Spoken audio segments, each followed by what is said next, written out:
Tim White built a service company by doing the one thing most businesses refuse to do: care like it's personal. And the crazy part is he's been hiding the best selling tool he has: his voice, his values, and his stories. So in this coaching session, we pull it out of him in real time, without a script, no prep work, no fake energy. He just goes. Then we turn it into a simple content plan that can live on his website, his landing pages, and his YouTube channel, and start converting strangers into buyers. So if you run a service company or you want your content to bring better customers, this session is for you. Enjoy. All right, we got Tim with us here. He's in our mastermind talking YouTube thought leadership for the next couple of days. And as part of that, we're doing this. So welcome. Great to have you. Thank you for having me. Why don't you give the audience a little bit of context, who you are, what you do, and then we'll dive into how it can help. So I am the founder of Super Service Today. I started it in 2009 with a very simple mission in mind, and that's to serve the community of Massachusetts. I was born and raised in Mass, so I have some roots there where I say that I would want to go to warm weather, but the odds are I won't. And I stumbled into the trades through working with a smaller plumbing shop, and then I transitioned from plumbing into a drain company. And then fast forward today, we are expanding in Massachusetts without really any advertising, which leads me to you. So I want to be able to reach more people from the residential customer side to be able to give people an experience that they deserve, because I feel like the industry is so, good service is few and far between. So, our guys, when they go to a customer's house, if they're not giving them a world-class experience, I don't even want to charge them because I feel like it's a disservice.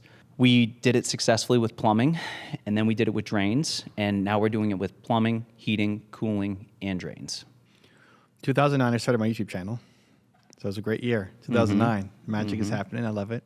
What are you doing with content right now? Very little. Okay. Historically, we've always just done a little bit of pay-per-click and just basically turn it on whenever we needed more leads.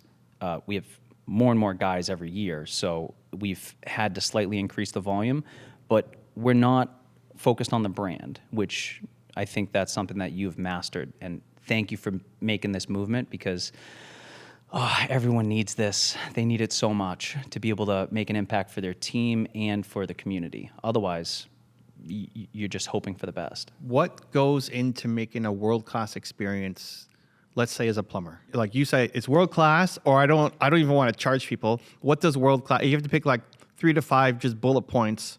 What leads to a world-class experience? Yeah, so it's the intention of the person coming to your house. Okay. So I only partner with people that are servants. So I'm a servant, and I knew that at a young age. Okay. It's like, what makes you happy? What lights you up? Serving people, in my experience, has been the only thing that lights me up on a level that nothing else compares to. So when I interview someone, it's, why are you doing this? Why plumbing? Why drains? Why HVAC? And then if I hear that they're a servant in some way, then I build on them. Okay. And I just reinvest in them and kind of break their limiting beliefs and get them out of their own way so that they can focus on the customer and just give them a great experience that they haven't had before. Okay. So the plumber going out has a servant leadership heart. Mm-hmm. What's the second point? What creates world-class experience? You got to know how to listen, and you need to know how to ask great questions that get clear to what the customer's objective is. Like, why are you here? And they think it's this one small thing. And most plumbers today, or most tradesmen today, they go in there with this tunnel vision to just fix the immediate problem, but they're setting the customer up for failure. So why did that problem start? Say, for example, it's a cast iron pipe, right? If you just replace a small section of cast iron pipe, it's all installed at the same time. So why wouldn't you give the customer an option to replace all of it so they have ultimate peace of mind? There's a huge gap there. So we teach our guys how to be able to create full diagnostic and complete solutions. So this way, you don't have to have us at your house every 6 months. You have us there once, and then we solve the problem. And then the only time we hear from you is a thank you or a referral. So like solve the bigger problem, not just the immediate one. Okay. So servant leadership, solve the bigger problem. And if you have to pick a third, what creates a world-class experience? No pressure. Okay. We're there to serve. We're not there to turn a quick profit. What I mean by that is, if you're thinking long term enough, which I am, I plan to do this until I die, the customer is going to be yours forever. So you don't have to force them into a solution if the financial situation doesn't allow for it. You have to figure out what that medium ground is. This way they can solve the problem for the short term or for the long term, and then plan for the next bigger thing. Why I went through that, one, out of my own curiosity, but also two, like, that's content. And it's having dealt with tons of tradespeople in building homes from scratch, in having a place like this and having issues all the time. The level of care that you have is incredible. Like, the attention to detail, the care for the client, the I'm going to do this till the day I die passion you don't get from most tradespeople, right? It's a good job. It pays the bills. It's work. It's not like they're disrespectful, although, some are, but for the most part, I think most tradespeople are good people and they're just trying to do a job and move on. The level of care and passion and commitment that you have is quite remarkable in the space, the whole space, not just like Boston, right? Thank you. The whole space. And so that's the thing that people feel, I'm sure, when they talk to you and when they then meet your team. And that's why you get word of mouth, and that's why you get repeat business, and that's why people, why would they ever switch from you for their next problem if you keep giving a world-class experience and come out with that dedication and care? And I'm sure sometimes you guys screw up and they make a mistake and you have to apologize and you fix it. That happens. But I would bet that if we called your clients, they'd say this is like the best experience we've ever had with a plumber. What you said on when you make mistakes, I think that's what separates us from everybody else. There's no shying away from ownership.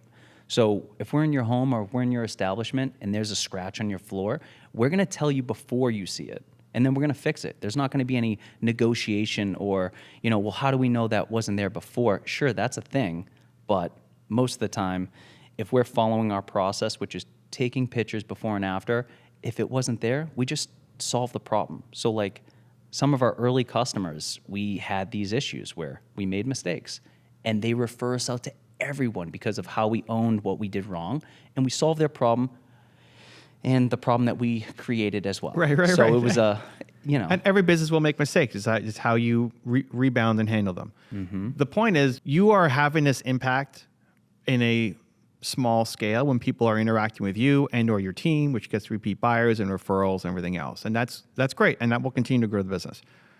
The opportunity is, the more people can actually hear that message and feel your passion, the more they're going to want to work with you, even though they haven't heard about you from somebody else. So it's getting beyond just the word of mouth and being able to tell, I think, one, the foundation story of like why you care so much. Having somebody come and say, I'm going to do this till the day I die, is like super rare. Plus, when I asked you, I just picked on one thing. You said outstanding service. It's like, okay, Tim. What's outstanding service? You're like, boom, boom, boom, right? This wasn't a prepared thing, right? We didn't know what we were going to talk about. But you were eloquent in explaining it. You were passionate about it. You had great examples that you can share. And I'm sure if we had to go into more detail, you could. I'm sure if I said, hey, so tell me about how you make mistakes, right? I'm sure you could pull on one of 50 different examples of one of your guys and what you did and how it solved the problem, how you caused the problem, how you solved the problem, now how you've gotten 20 referrals from this person since, right? I'm sure you have tons of those stories, right? We don't have to go into all of that now. It's just a thought exercise. You're a very caring person. You care deeply about the business as well as the clients. And you are very eloquent in being able to explain why you're different. The only challenge, which is an opportunity, is that it's not being done at scale. If it's not on video and I can't see it, then you're just relying on word of mouth, which is great. That's a great way to build a business too. It's just not as fast as if people could actually see it instead of only hearing about it from somebody else. Right. So what's been the biggest impediment to telling that what you just did and put it into a video on your channel, on your website, on the landing pages? Fear of just not, I guess maybe not fear, but I never wanted to be the face of the business. I always wanted my team to be the representative of the business and me just being in the background and making sure that everything was tight. Because they're the guys. That's the front line. They're the ones that have to go out late at night, crawl into the crawl space, get covered in, all types of fun stuff that it's not yours, but it's there, right? So I just have so much respect for the tradespeople, and I don't think they're given the credit that they deserve. So a part of this mission is like, how do I get them on a level where they can be successful?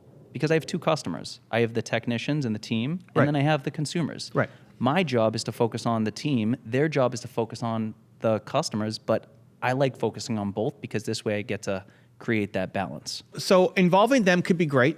And I think having them tell their story and like who I'm going to meet and Jim the plumber, I think is awesome to tell their story, and they rarely get a chance to do that. And nobody can speak about the mission of the business for you. Right. Like that is you. And do you have to do it? No, you don't have to do it. It's just feels like you're cheating not just the business, but the whole mission. I think what you're doing should actually be studied by other service-based businesses to say, here's a better way to run a company that brings in more money, that it is way more ethical, that you'll actually enjoy doing, that leads to less complaints, that leads to long-term sustainability and success. Like it's a great gift for multiple industries, what you've done now, from starting from this tiny thing and now building up to all these different services. So you don't have to do it. I mean, you don't have to do anything. That's part of being an entrepreneur. You get to pick. You're not in school where like you have to hand in your English assignment on time or you get an F.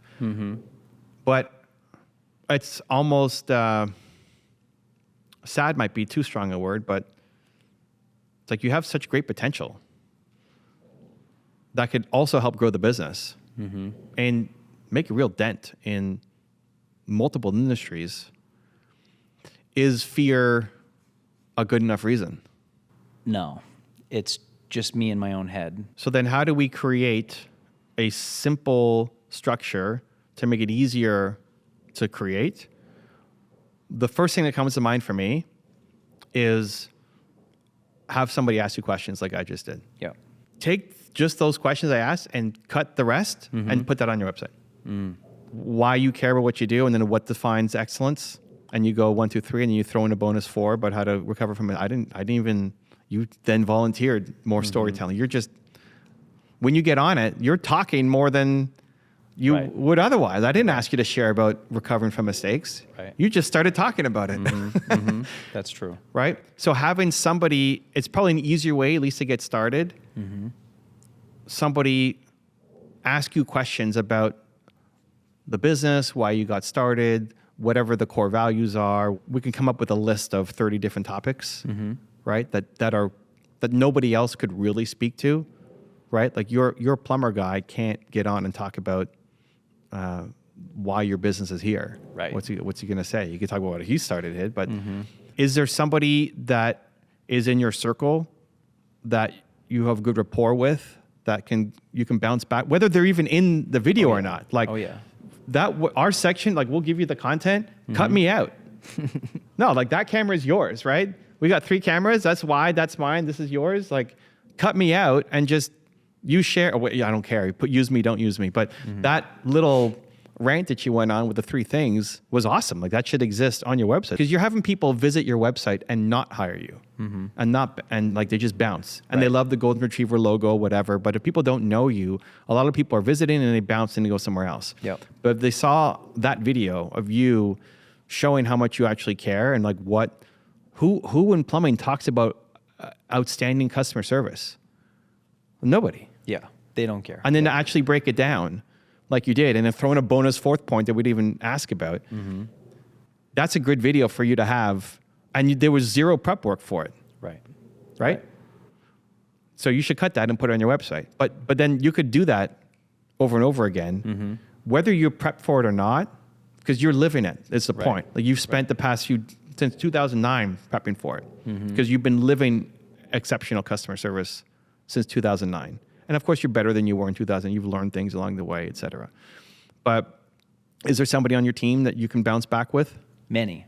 Yeah. There's people that have been there for, over a decade. So if we help prepare a list of topics and questions that then that person could ask you, that then you go back and forth on, and they don't even have to be on camera. They don't need a microphone. Right. It's you, but you're not, hi guys, it's Tim, and let me talk about blank, right? Where you're kind of solo, but you're just having a conversation talking about things that you deeply care about. Yep. Does that make it? So much easier. Yep. Okay. I think that's a great first step. Yep. Because there's tons of questions that can be spit out. There's people who do fake interviews. They pretend that they're on a podcast. They would set up like this, where there is no podcast. Got it. But they look like they're looking at somebody. And then they go and they say what they want to say, pretending like they're being interviewed.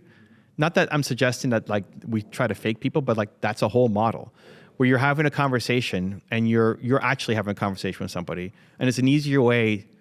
I was pulling stuff out of you, but I'm also just guessing, right? Versus I took something you said about outstanding service and then we turned it into something, right? Give me 3 points. Yep. And you didn't stumble, you didn't struggle. You gave me a bonus fourth.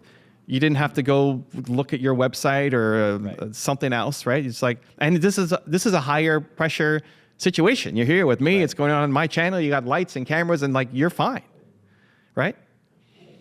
I mean, if it sucked, we could cut it, but it was great, right? Yeah.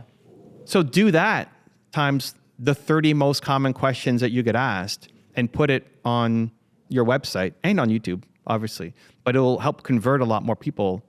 Instead of only driving new people to the site, it also converts the people who are already coming. It gives a way for customers to share. Like they're already talking about you, but if they can now share either the video or the website landing page with the video on it, Yep. it increases conversions. I guess I always was fearful of like, if the message wasn't aligned with the person watching it, now you have that drop off. But the first Movement Maker event that we went to, it's like, well, what's the difference? Like, you either do it or don't do it. What's going to change? But who doesn't want outstanding customer service? Right. But I guess I was fearful of like the rants that go on when you're talking about a subject that doesn't resonate with the customer. But at the end of the day, there's so many different types of customers. So Okay, but what did you talk about? You talked about servant mindset. What was your second point? listening. And solving the bigger problem besides just a little problem, right? And then your third point? I'm blanking too, so if you don't remember, yeah. it's fine. What? No No pressure. pressure, No yep. pressure. And then the fourth was recovering from a mistake. Yeah. So who's going to disagree? Somebody's going to say, I love high pressure. Like, I wish you would pressure me more to buy your Right. plumbing. Right. Right? I mean, okay, maybe. But it's a low likelihood. Just all limiting beliefs. And so go do it. And like if somebody is really against any of your points, then I guess they won't be a good customer for you. But at some point, like on your landing page, you have to have messaging. You have to talk about what you're doing. You have to share. If your core value is, one of your core values is teamwork or something, you might have somebody who hates teams. Okay. But it's better to have it and draw in the right people than, you do not have a polarizing brand. You're not coming out and saying, like, some of the people we work with are very polarizing. This is right and this is wrong. Right. And they alienate some people, but they bring the right people to them. You have a golden retriever as your logo, dude. Right. Right. I know. I guess there's some people who hate dogs or whatever, but like, how do you hate a golden retriever, right? Right. Like, it's the nicest of all dogs. It's not a Doberman. It's not, something crazy. It's a golden retriever. I think it's just easier to get it out, especially and that might be all you need to do for the first 30 videos is just an interview like that. And you'll know you can prep some of the questions in advance so you can think about it, but you don't need to think about it that much. You had zero prep and you crushed. You think so? Oh, that was great. What do you guys think? Yeah, it was great. really? It's just, you know what? Because it's from the heart. It's not a memorized message. Right. I said, what leads to, even if I asked you that now, like what leads to exceptional service? We both kind of blanked on whatever the third point was, no pressure. Right. Give me another point. I'm just obsessed with the customer. I get it, but it's like, this is the point. Like, your heart is the thing that people need to see. If we're not going to do, if you're going to do the 3 points again, right? Outstanding service. Third point can't be no pressure. What would you put in instead? Oh, there's so many things. So pick one. Options. Great. People But you need see how options. fast you came up with that? Yeah.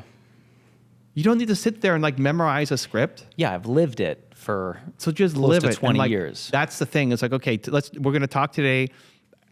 there's main themes. So the theme we're going to talk about is outstanding customer service. Great.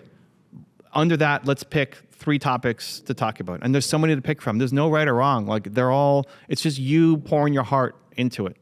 It's better for that it's not super scripted. If you're going to script it at all, it's just bullet points.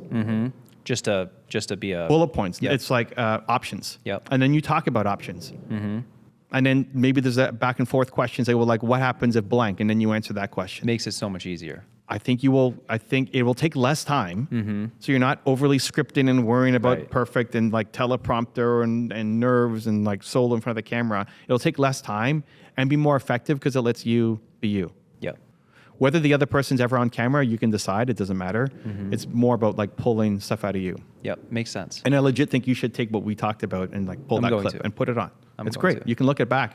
You might say, oh, I could have been better, but it's like you don't need to be perfect. You just need to be you. Right. Because your heart, this is the thing, if you get too scripted, your heart's not it anymore, and then you lose the personal connection. It's so funny because what you're sharing with me, I share with my guys.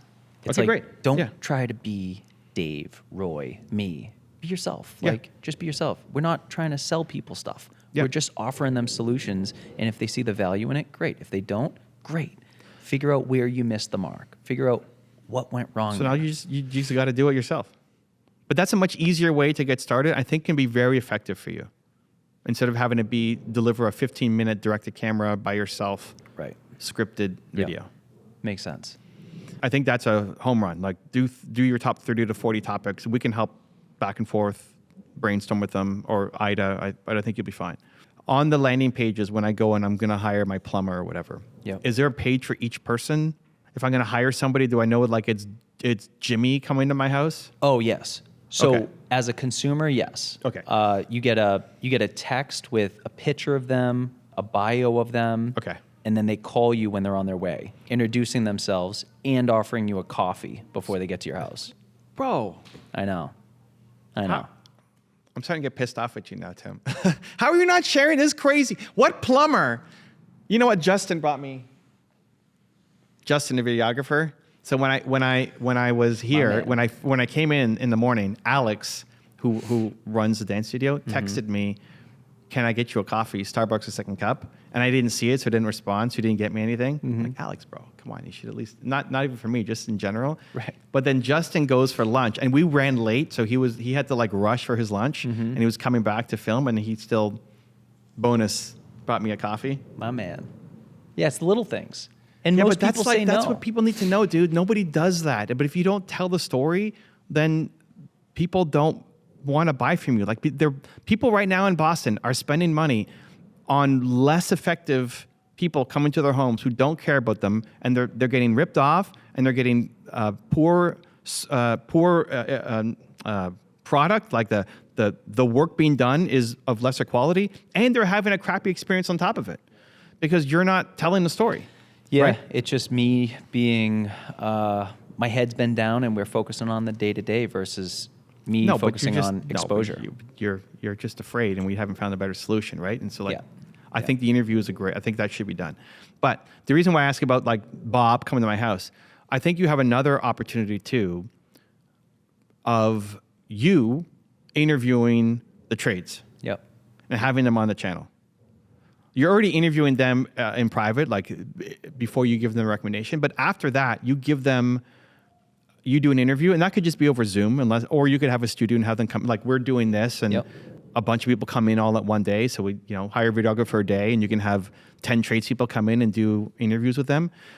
And the whole point is just to tell their story, and what you love about them, and why they care about customers, and what their philosophy is on blank. Like you interview them, they're going to be nervous. Yep. And it could be Zoom if you don't want to do it in person, or like the lights and whatever is too much. But having that on the landing pages, that you can send the video of here's a quick 5-minute video of Bob who's coming to your house, share his story about what plumbing means to him, is wild. Yeah. And that I agree. can see that before I even book Bob. That's crazy. Nobody does that. Yeah, that's a great idea. And then any of the specific I'm sure there's layers of complexity that you may not even understand anymore because they're so in the trades and like you don't have as much awareness on like HVAC compared to like the HVAC guy who's going to come to the house. Oh yeah. Right. You can speak to like service level and how to treat a customer, but then when you get into the layers of details of how to solve a problem, that might be beyond your technical capability, but it could be something you interview the guy on. Yeah. So when he comes on, again, Zoom, if you just want to keep it super informal, it's still fine because the standard is nothing. Right. The standard is I'm expecting a bad experience. Right. That's the standard. Right. Nobody's happy to see the HVAC guy come to the house. This is true. They're expecting a bad experience. So even if you're just nothing, it's a neutral experience, it's already a win.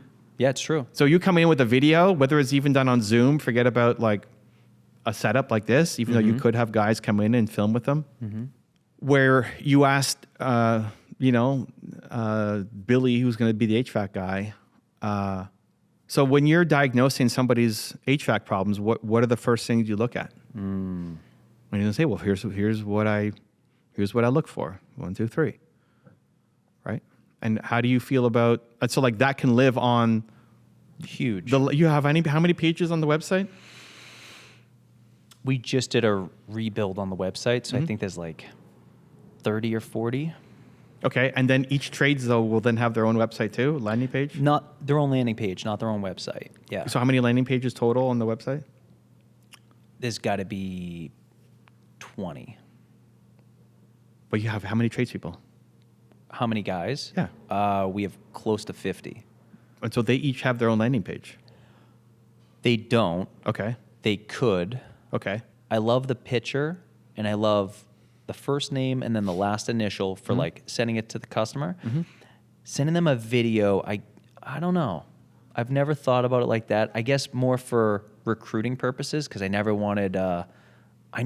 Everyone's fearful of your guys getting recruited, right? Sure, but Which you, don't have to not. say the full. This is still Mike. Yep. Mike C. Or Yep. Mike's coming to your house. Here's Mike. It's a video on your channel. If I'm your competitor, how do I find Mike? Right. I don't know. I gotta hire him from your company or something. Like Yeah. I gotta have him come to a site. But why would Mike want to leave you to go to some crappy company? Yeah, too? exactly. How many? 50 guys? Close to. It doesn't happen overnight, but I think a bio kind of video for each person is great that you can use it in the client instead of just a picture, but send Yep. them the video, plus live it on the website, plus the option to do more technical specifics around like all of your landing pages that you may not have enough domain expertise on, but one of your guys does, have them help you explain some of the things so that, because people are so confused, dude. Nobody I knows agree. anything about their HVAC or their plumbing or their car. Or like Yep. we don't know anything anymore. Yep. And so they're stressed out and confused. So having somebody who looks like they care explain it to me in plain English, Yep. and someone like you who's pulling out good questions from people. You don't have to be Joe Rogan interviewing Bob Right. the plumber, Right. Again, the standard is so low. The standard is like negative. That I think if you started with you and somebody Yep. to the top 30 questions that you get asked that we can craft, that's phase 1. And then phase 2 is you interview all 50 of your guys as videos, but then also every landing page that you have can have a video on it as well, whether it's you or someone on team, one of your guys Yep. that you're interviewing. And I Yep. think you would crush an interview. I think you're very curious, you're caring. I think you can ask great questions. We can help you prep for it too. But I think you would actually excel in a one-on-one conversation.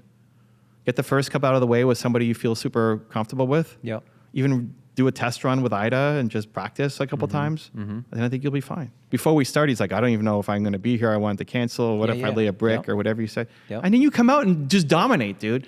Like, you were so worried what you're going to say, and then I asked you questions you didn't prep for, and you just crushed it. It's crazy, right? I think putting you, talking to the service guys, talking about their experience and their philosophy, I think you'll just crush it. We can help with questions, but I think you'll naturally do well because you just care about the people. Yeah, and let me just share. It's easy to interview when I'm being interviewed by someone like you because you just know how to make people feel comfortable. So thank you so much. I'll take that. And like, this is not a comfortable environment, right? Like, it's hard to walk in here. No one's going to go on my channel. You've got mics, you got big lights, you got like scary looking dudes behind the camera, like very scary, Super scary. face tattoos and all the crazy Oh, yeah. over there. Yeah. Your environment will be much more comfortable. You pick somebody who you have good energy with. Right. It's all on your own terms, whether you do it in a setup like this or Zoom or whatever. Yep. The point is you were scared coming in that you were going to lay a brick and then you crush with zero preparation of what we're going to talk about in a pretty pressure cooker environment. The fact that I make it easy, cool, but this is a way more stressful environment than you'd have back home. So if you could dominate here with zero prep, Yeah. with a tiny bit of prep, which is knowing what you're going to be asked, and somebody you're super comfortable with, well, just when you're going to do it. I think it's just a home run. I know. Yeah. Studio is built, by the way. Yeah. I mean, whether you have a studio or not, it doesn't really matter, but it's great that you have it. I think that format, I think the interview format, will play a lot better to your strengths. Yep. Both you being interviewed and then you interviewing the trades guys. Maybe even some clients. Yeah. People who love you and like talking about their experience. And I think there's a lot you can do with that. Yep. Okay, people want to learn more about you. Where are they going?